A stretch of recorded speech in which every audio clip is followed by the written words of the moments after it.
Hi, everyone, and welcome to the first and last word poetry series. And tonight we have three wonderful writers, and I'm very excited to have them here to share their work with you. And our first reader is Eileen Cleary. She is the author of Child Ward of the Commonwealth, 2019, which received an honorable mention for the Sheila Margaret Motton Book Prize, and 2 a.m. with Keats, Nixes Mate, 2021. She founded and is editor-in-chief of Lily Poetry Review and Lily Poetry Review Books. She co-edited the anthology, the featured text at the 2021 Michigan State University Filmetry Festival. Recent work is included in Tree Lines, 21st Century American Poetry, out through Grayson Books. And I give you Eileen. Thank you so much, Gloria. Thank you for all you do for poetry. And you've been such a light in, I think, all of our lives and our poetry. And I'm grateful to be here tonight with Danielle and Wendy. And thanks for everyone who's here as well. I'm going to read some poems that have to do with a case that I became obsessed with since I was a very young person. Stephen Stainer was a boy who lived in Merced, California, and he was abducted at the age of 7 and returned himself home to his family at the age of 14.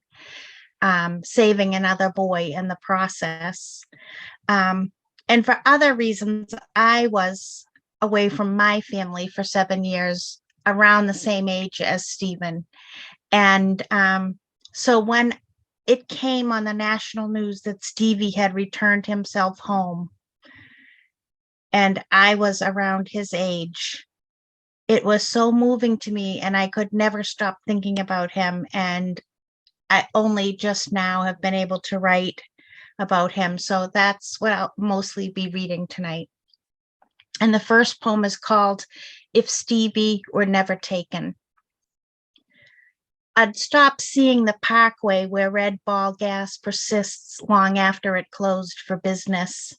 The service clerk sponging the windshield, dusty as a country road, could finally retire. If I recognized Stevie, sluggish in the back seat, I'd see where the sedan's spectacled driver, nearly hairless, hyperglycemic, haphazardly eluding capture, must be fleeing, and I'd pursue him, learning by heart his license plate and face, the hard years of his years, his wintering. I'd rid his Buick's trunk of its church flyers with fake monks, shred the ruse he printed to appeal to the gullible and plain old religious, every one with a young son. I'd gag his give to the poor Mrs. Jones and Mr. Bean. He's out of Grimm's, with sleeping pills spilled in the console, coursing through Yosemite. If he leaves no tracks on the packed ground of Tioga Pass, who can follow where he crossed into the camp? I can't think because of the cabin I'd be forced to tour. I might have to touch, not a monster per se, more like eyes torching dry leaves in fire season. And the next poem is called Junior Scholastic. The awkward 7th grade, all arms and legs, voices soaring and falling, finally cracking, guitar strings stretched too tight. Stephen frets under fluorescence, where he reads while with the others, an article on lost children. This isn't that wildlife magazine where he learned to track backyard animals whose prints vanish when the mud meets grass cover. A ranger looks for clues, a trunk where a buck rubbed its antlers, baby squirrels sussering oak leaves, a hollow where a red fox sleeps. Junior Scholastic says to solve a mystery, be curious. Today brings Stephen as close as he's ever been to telling. How strange the words feel, a fat pigeon's feathers coughed from his throat. He chokes. I miss my family, though no one hears. The teacher doesn't mean to brush them aside. It's just that the recess bell rings and the class clamors to play outside. And this is based on a real interview that happened on March 4th, 1980. Abducted boy returns home after 7 years, New York Times. He couldn't have known how much his parents would shrink inside their pea green frame house, or that his once small siblings would outsize their twin mattresses, or that his first collie would be fenced only in before's invisible lawn. Now he can only speak of cow and pigs, the farm they still owned before he went missing. During's verboten. Sometimes, if he recalls during, his brain projects that scene on the screen of his sweatshirt pulled over his eyes so that his parents can't see that he did smile in the lost centuries. His memory shows him smoking with friends in the woods or rafting on a lake between two cliffs. If he claps his hands, he can measure the distance between boy then and boy now. Never enough hands to cover his mouth if he dares to share anything blue. Blue geraniums outside a busted trailer, blue lupines, blue flax, or blue panic attacks. Sometimes the night is blue-black, and his mind maps the migration of the one wail no one else can hear. Meanwhile, cicadas broadcast their secrets. They timble their miniature drums, spreading their news instead of hiding in their rooms or staying out late after school.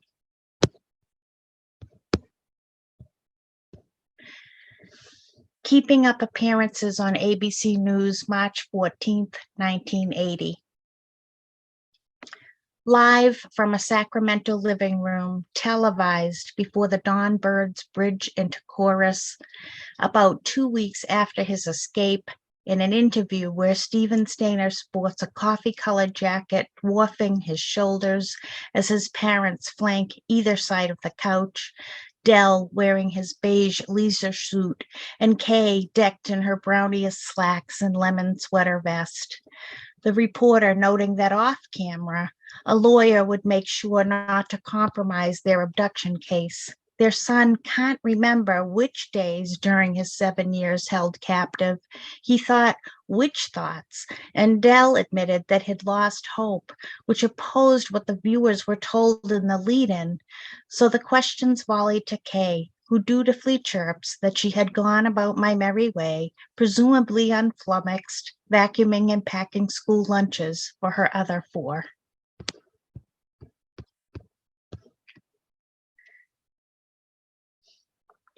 Portrait of a Missing Child as a Cloud. Caged by trees, he could be a boy, another's hands stroking or strangling, or are these day moon ponderings? Even if this is the child, he cannot answer, so do not ask, is that you? You cannot reach him, though he seems to stir in you, and who is mute if you hear him whisper and do not answer? Because the sky grieves to hold him, this parcel of air is heavy, sultry and purple, pressed on the rangy shoulders of wild saplings. Years in the cloud has not disclosed itself. Are you nobody to? I'm just going to switch gears a little bit. Loneliness after Elizabeth Bishop. Don't think of unbroken mustangs in the sagebrush rounded up like gangsters, then fenced in their captive gallopings. Don't think of helicopters startling them into holding pens, how one mare fractured in the frenzy, how the others heard ears stung as if they'd heard a shot. Don't think about the orphan foals whose hoofs don't remember grassy loom or their mother's grooming. Not ghost lullabies nickered in distant trees, or how the mum peoples listened to, then fed their saplings liquid sugar, helpless in any act of resisting the herd's capture. How rain erased the footprints where their once strong legs thundered through the plains. How petrichor sings to them of prairie rocks and wild roses. Thank you.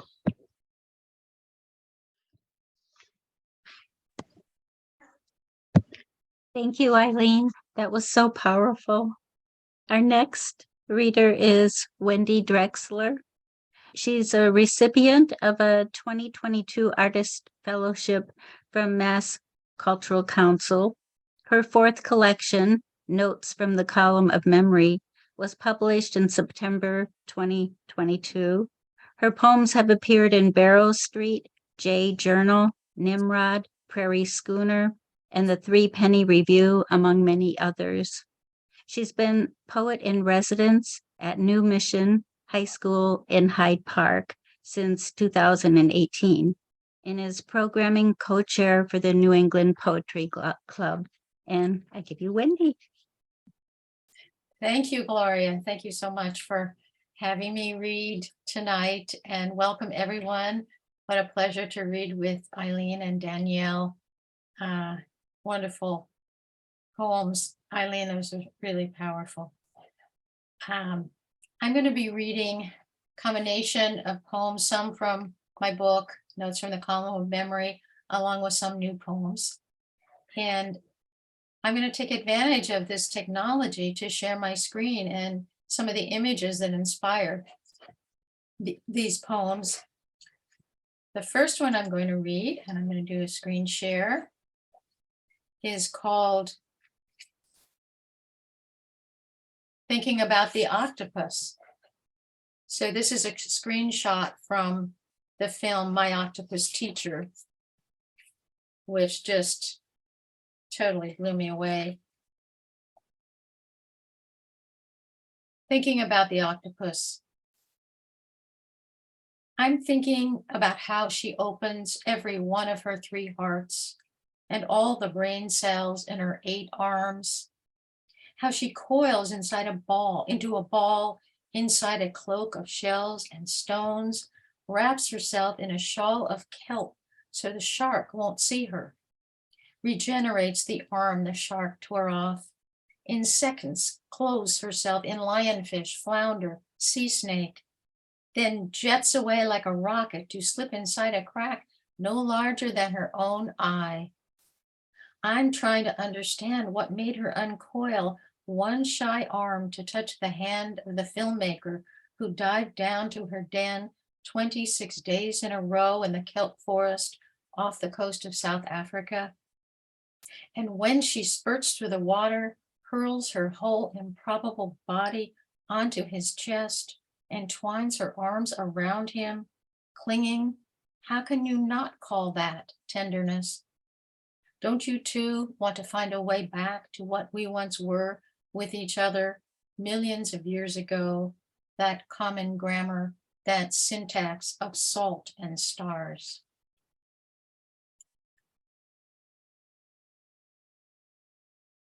Move to another image.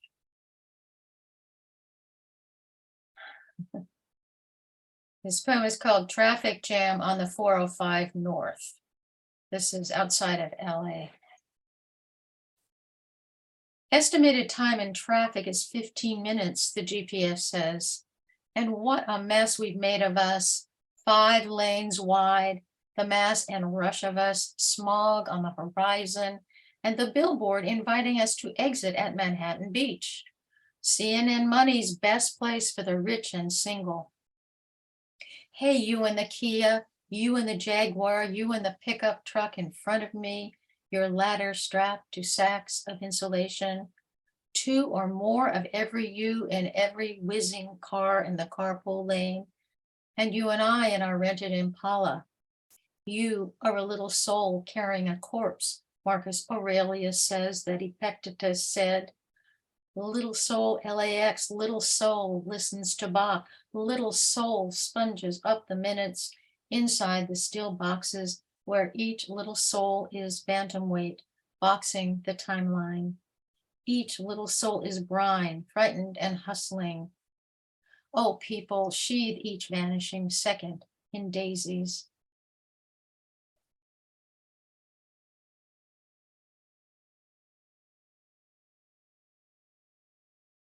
Hurling Manhattan. Manhattan is a kind of bait fish, and schools of bluefish often drive them onto the beach in a kind of feeding frenzy. And I kind of witnessed this on Herring Cove Beach in Provincetown. Hurling the Manhattan. Blues have driven them in by the thousands, a broken silver chain I can't see the end of. Their gills are gashes opening, closing on bare air. Some are dead or nearly, some still squirming. I scoop one up, cup it slimy in my fist, hurl it past the shallows into deeper water, hurl another for the extinction of the right whale, another for my mother and father, and another for always running late, and the next for Yemen, and the next for never visiting my stepfather in the nursing home. I throw them back faster and faster against the coming dark.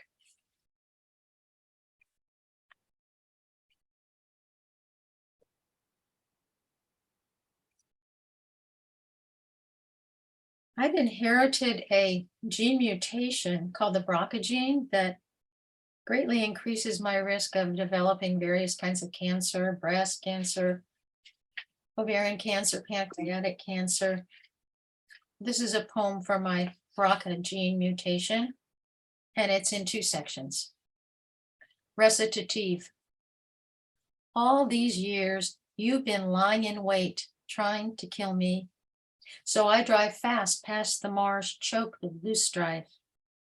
Obliged now, I lunge into icy ocean to sting myself senseless. I stop to buy myself a double-dip soft serve at the drive-in, where the counter girl swirls a spiral to the mound's flared tip. Chocolate oozes down.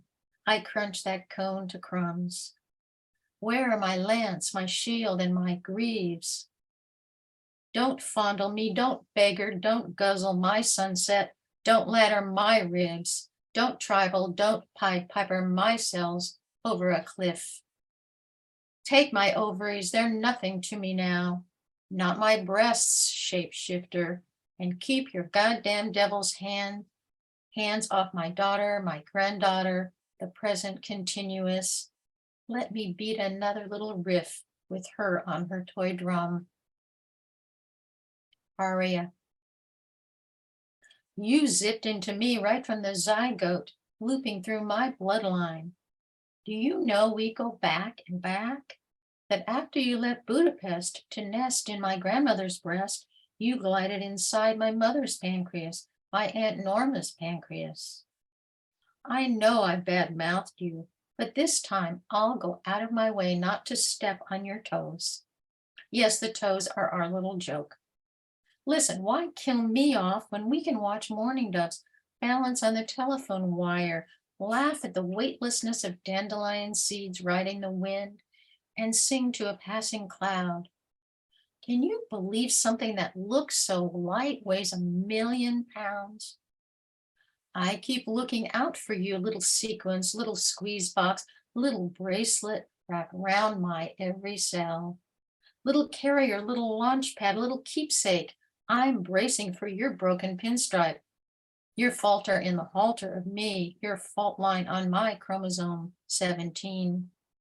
Why, in service to you, last week I lay down inside the metal womb to illuminate any nuggets you might have left in my breasts. For you, I let the magnets rap and rattle and knock through me. Thank you for not this time. Oh, little ripcord on my parachute. I know we've tied the knot, a lifetime, a lifeline. You're immortal. I know where I'm bound. No hard landings, please. Let's float gently together all the way down.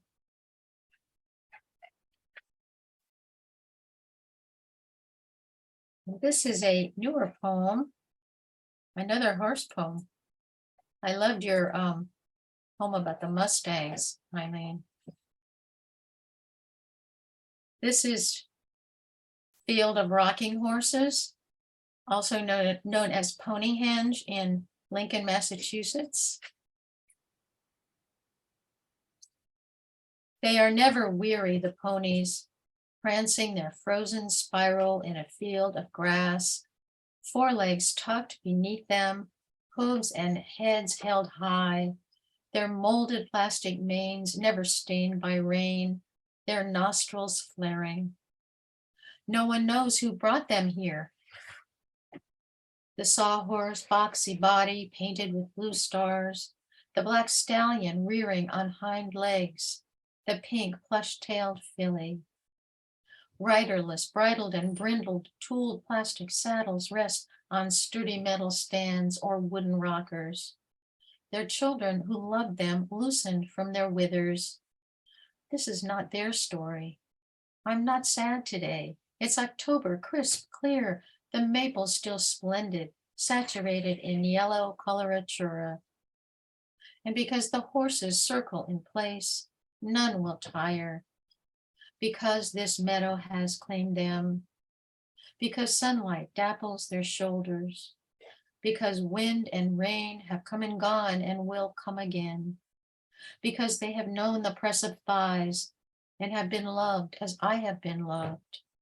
Because they are fresh for the morning and for all afternoon among the bobolinks that call out to each other and the tree swallows swooping in and out of their nest boxes and the burst cattails that curry the sway of their backs. Because their work is no longer bearing and carrying. They have been let out of the mouth of years, the bay, the corduroy palomino, the sorrel, the dappled, the dun. And because they have weathered, they are of the house of weather and of all the homes that I have weathered. And we are not yet rust.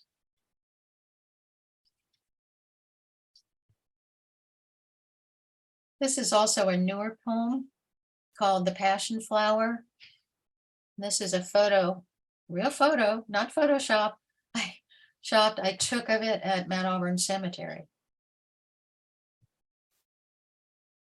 The Passion Flower.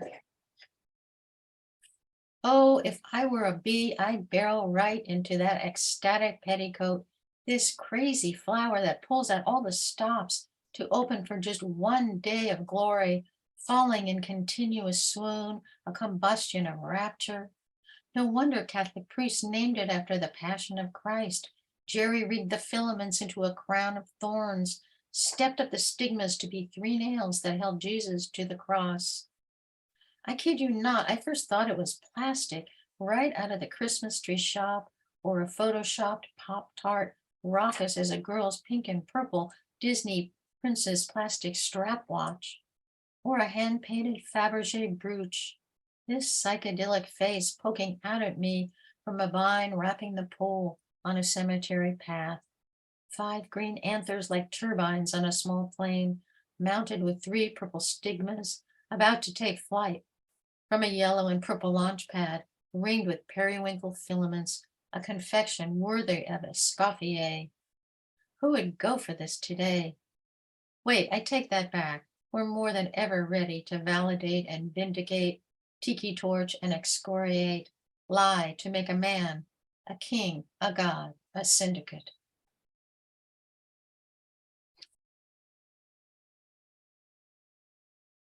There's also a newer poem, Ode to My Husband's Underwear. I don't have a slide to share that.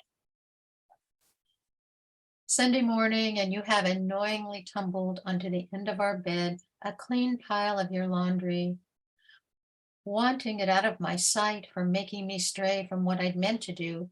I pull out your tangled undershirts, surprised by the softened heft of the 6 new Land's End tees. By how tenderly I find I am folding the old thin fruit of the looms, soon to be torn into rags or recycled.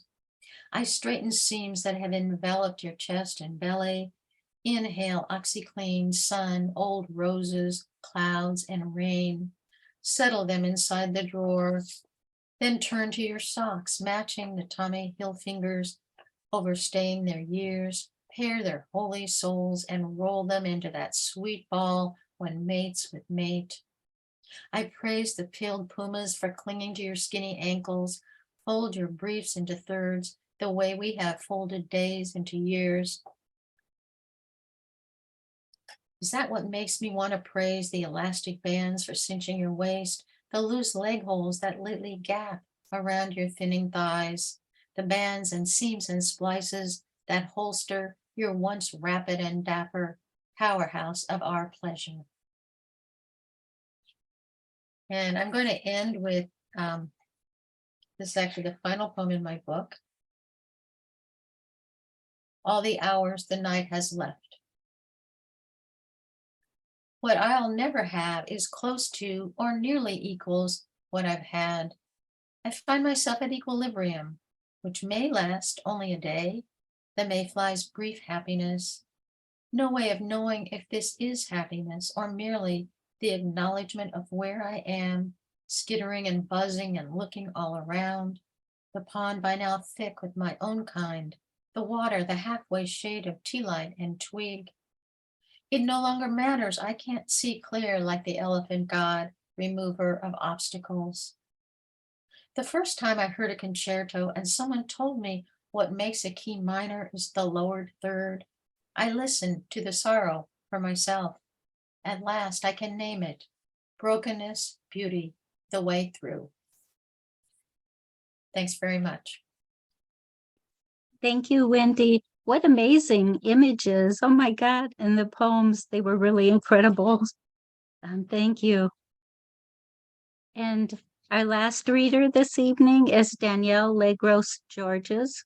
She's the former poet laureate of Boston, a professor of creative writing at Lesley University, a contributing editor to Salamander and Consequence Forum, and the creative editor of SX Salon, a digital forum for explorations of Caribbean literature. Her most recent book is Island Heart, Translations of the Poems of Ida Fulbert, Subpress 2021. And I give you Danielle. Good evening, everyone. Can you hear me? Thank you, Gloria, for organizing this reading series. I want to also thank Harris, who's not with us, but who we're thinking about. And it's a real pleasure to share the space with Eileen and with Wendy, whose poems are just beautiful and powerful and everything. So I'm going to open up with a poem from my book, The Dear Remote Nearness of You, having to do with spring. And I should let you know, I had dental work done this afternoon, so this side is still a little dumb. So if I drool, just, I don't know, somebody alert me. All right. Pleasant Street, spring. With spring on my back, around my neck, with the clock turned forward into breaking open slowly, onto muted skyscape, into dusk flight, dogwood, dangerously careening blossom, flesh flare of leg on sidewalk, walking, into fern, green stone, grass, tree. One more word and I will be swimming in a garden. And now, verdigris. There it is. What to say, but give me the world. Wonder, too. Force me a line. Force me in line with what's around me. Off this page. I drop the space between this and there. There. Only. Nature hides the most beautiful design, the norm, the anomaly, the rare, the rarest, which is to say, the only, and aren't we each only?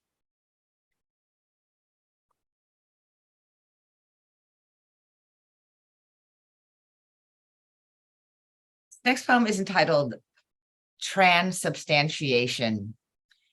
And for the Catholics among us, we know that transubstantiation is a doctrine whereby the bread and the blood offered in Mass is transformed into the body and the blood of Jesus Christ. Which had me asking the question, if this is the case, are Catholics cannibals? I don't know. It's just a thought. Anyway, transubstantiation.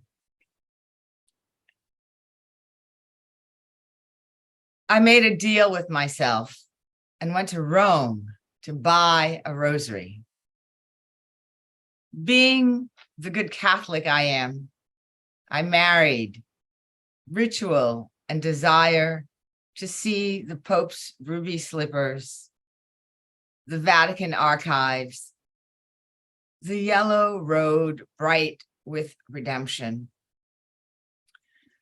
What is salvation without original sin? Badness before being bad. When Michael sang, I'm bad, you know it, he meant good, so sublime. He knew the heat of sin, the pontiff's cassock under which cherubim and choir boys, sweet angels, sang the glory of the Lord, sang the body of Christ, sang the blood, bungled the rosary's beads, witnessed the smoke of the faithful going up, up, up. In this poem, do not use the word revolution. Use instead a slow swelling of light that begins at a beginning when the scar giver forges the scar and forgets, and the bearer remembers indelibly the mark on the body, recalls how a mark can be made on a body. In the ear, a clear consciousness whispered. Use instead reply, because peace is a place free of trouble, a blue firmament, a gold sun that reaches the skin. Use instead the equalization of all suns, the standing next to, the standing for, rotation and the equilibrium of stars, objects held together by their own gravity. Gravity is the flame of dissonance, is the mind honed with the vision of its unity. Grave is the fist raised of the body.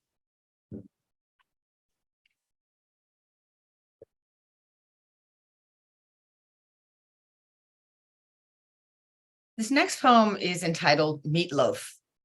It's a long poem, and there are a number of figures referenced, people alive and no longer alive, including Meatloaf, who was a rock star who also sang opera, and Judy Woodruff, who is a wonderful journalist and is the former anchor for National Public Radio, no, not National Public Radio, PBS.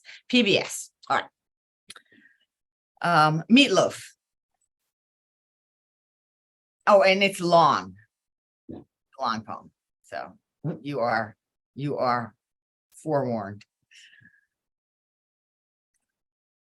Meatloaf died, and Judy Woodruff was established behind the PBS desk in her easy properness to announce the singer Meatloaf had died. Having been most famously known for his album Bat Out of Hell. She pronounced each word crisply, earnestly in her non-coolness and authority. I loved her for it, yet sensed this is ridiculous. She should have said bat out of hell, cracked a sly French joke, said something louche, but she is Judy Woodruff. And I felt how Haitian the moniker Meatloaf is for an opera singing rock star, in attitude, not etymology, which hits more Germanic. How we have languichat débordus, tongue of cat outrageous, if this can be translated at all. And Maurice Sixto's met Zabelbock berachat, professor avocado cat butter. I kid you not. Whose cognitive dissonance deliciously unfurled in skits that rode diasporic and national airwaves. So I called my friend Jean-Guerre Pétion out in Cali because he would understand completely when I told him we need to start a band called Viande Moulue, ground beef. The closest we will arrive in Haitian culture to the feeling and degustation evoked by meatloaf. The band would have as its origin story the night we lamented and celebrated meatloaf, Judy Woodruff, and independent television. Being a musician, Jean would oversee sound. I would write lyrics and sing. What do I know about instruments? I have a good reading voice, I am told, and no, how else would I dare consider serving as the lead singer of Viande Moulue, which would appear in the dark of an internet night, present itself for consumption to audiences of outliers and artists, and make 4 YouTube videos in which our faces would be obscured and our forms sartorially resplendent. Exactly how this balance of light and shadow would be achieved is another question, and the first agenda item of the second meeting of the band in its full goal of ephemeral stardom and esoterica.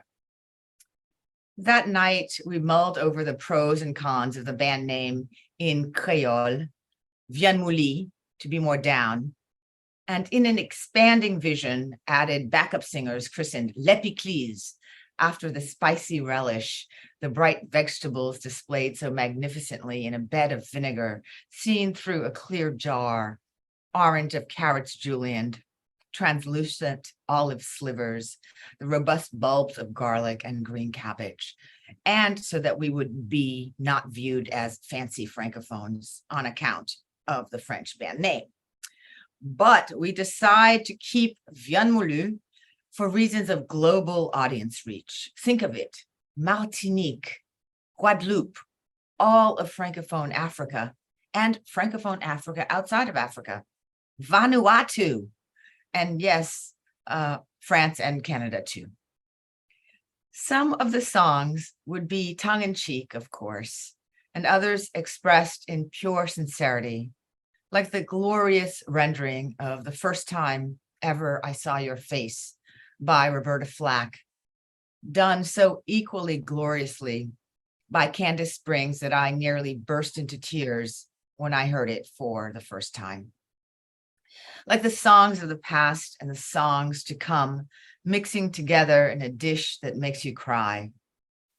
How I miss my Haitian elders with their sun and prim and attention to detail, their elegance so natural, it stood uncut, their blackness so solid, it stood without needing a name.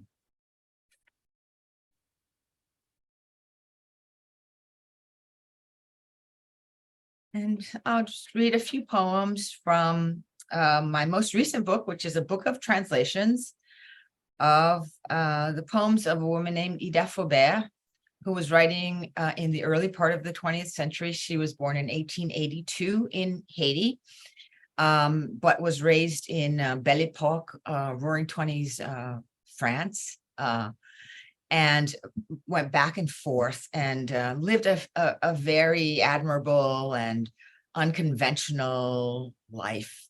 She wrote a lot of love poems. So I will read to you a love poem.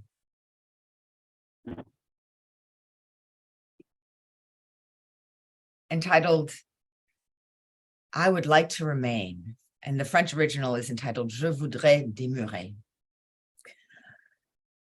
I would like to remain here an hour next to you in the marvelous garden that my spirit sees.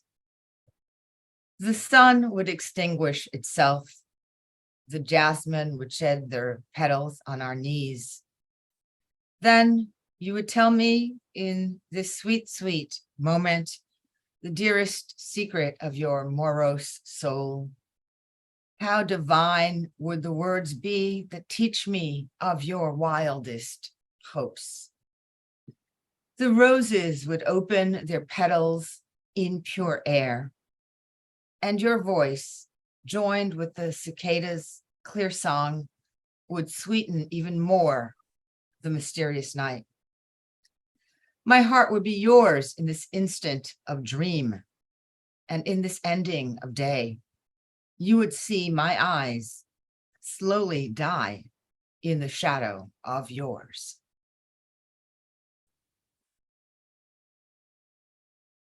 Tropical night. The night is luminous. The night is tender and beautiful. The sun has obscured itself. The moon rests on the roses. A languor enters the very heart of things, and the tall black palms dream at the water's edge. The jasmine have mixed their star-studded branches with lianas in bloom. Summer's breath caresses the heavy fruit. A dense sensuality lets its long veil linger along the sinuous paths. Over there, on the way, not a song, not a sound. Nothing disturbs the peace of a joy we listen to. Come, take in the fragrances at the road's edge and breathe in my soul, spread across the night. And the last poem I will read is an Ida Faubert poem. She writes of the great beauty of love, and she also writes of the badness of love, when love goes wrong. So I will read to you one of those poems. Mon amour, attendez, wait, my love. And I'll read to you the first, her first stanza in French, and then I'll read to you my translation of the entire poem in English. Mon amour, attendez. Lorsque vous oublierez que vous m'avez tenue captive entre vos mains comme une chose à vous, lorsque vous serez là de mon amour très doux pour le dire, attendez que la nuit soit venue. Wait, my love. When you forget that you held me captive in your arms like a thing that was yours, when you grow tired of my sweet love, wait until night falls to tell me. Then you won't see my undone face, my sorry eyes, my trembling mouth. The dark will veil my crushing sorrow. Wait until night falls completely. Wait until the wind makes the trees wail and the birds of the woods weep in their nests. Then you won't hear my sobs or the cry of my heart, colder than marble. Wait until thunder darkens the skies and it pours nearby on the road. In the sad night, you'll mistake, no doubt, the tears in my eyes the tears of the sky. One day you'll forget that you held me captive in your arms like a thing that was yours. So to tell me this, have the sweetest words. Wait, my love, until night falls. Ida Faubert. Thank you.